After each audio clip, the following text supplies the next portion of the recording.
اللہ العظیم۔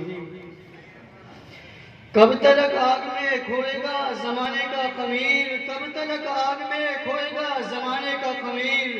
ظلم و جبر کی عید چلے گی کب تک۔ بادائے توحید کے متوالو، یہ کوئی نئی بات نہیں ہے، بلکہ روز ازل ہی سے ہر دور، ہر زمانے، ہر ماحول میں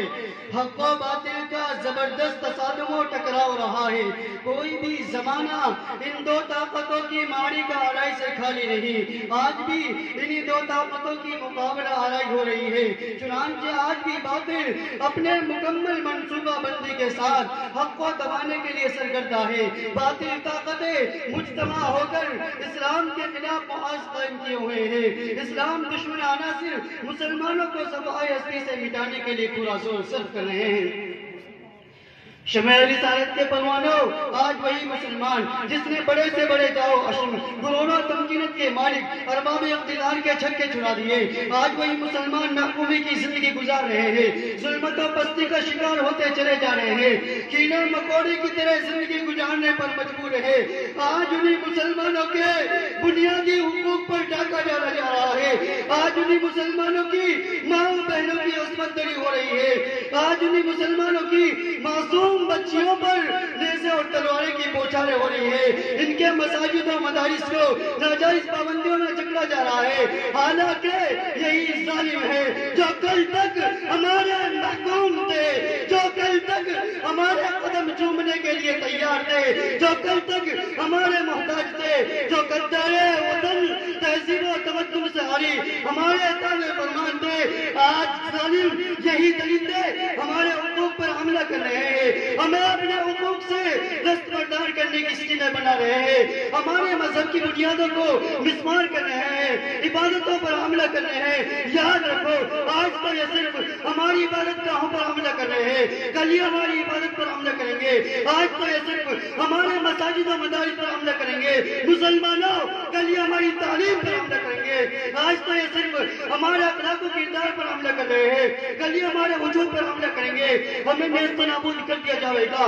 وجہ کیا ہے؟ وجہ یہ ہے، ہمیں سید الکونین صلی اللہ علیہ وسلم کی تعلیمات کا پاسر آز نہیں رہا، صدیق اکبر جیسا خلوص نہ رہا، فاروق اعظم جیسا جلال نہ رہا، عثمان غنی جیسی سخاوت نہ رہی، علی مرتضیٰ جیسی شجاعت نہ رہی، ہم میں خالد بن ولید جیسی قیادت نہ رہی، ہم میں حجاج بن یوسف جیسی امیت نہ رہی، پھر ہمیں کیسے نیست و نابود نہیں کیا جائے گا؟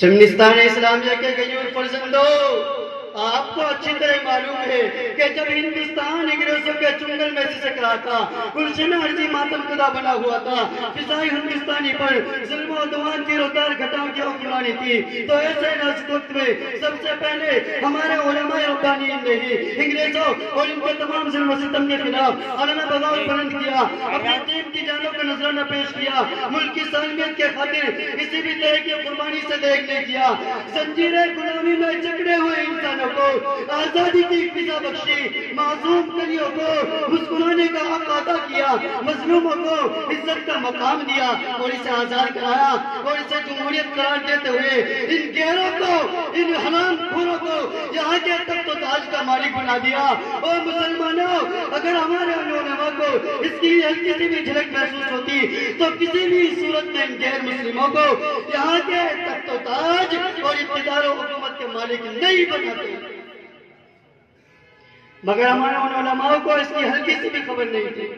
غرضے کے آزادی ہند کے بعد اگر ایک طرف ہمارے مساجد و مدارس پر گراؤنی نگاہ ڈالی گئی تو دوسری طرف انہیں ویران کرنے کی کوششیں کی گئی، اگر ایک طرف ہمارے مسلم طلباء کو وندے ماترم نعرے لگانے پر مجبور کیا گیا تو دوسری طرف مذہبی تعمیرات کی آوازیں اٹھائی گئی، اگر ایک طرف ہمیں غیر ملکی کہہ کر بدنام کیا گیا تو دوسری طرف ہمیں پاکستان نواز قرار دیا گیا، اگر ایک طرف ہمیں ISI کا ایجنٹ قرار دے کر گرفتار کرنے کی کوششیں کی گئی تو دوسری طرف ہمیں غدار وطن کے لقب سے یاد کیا گیا اور دہشت گرد کہا گیا۔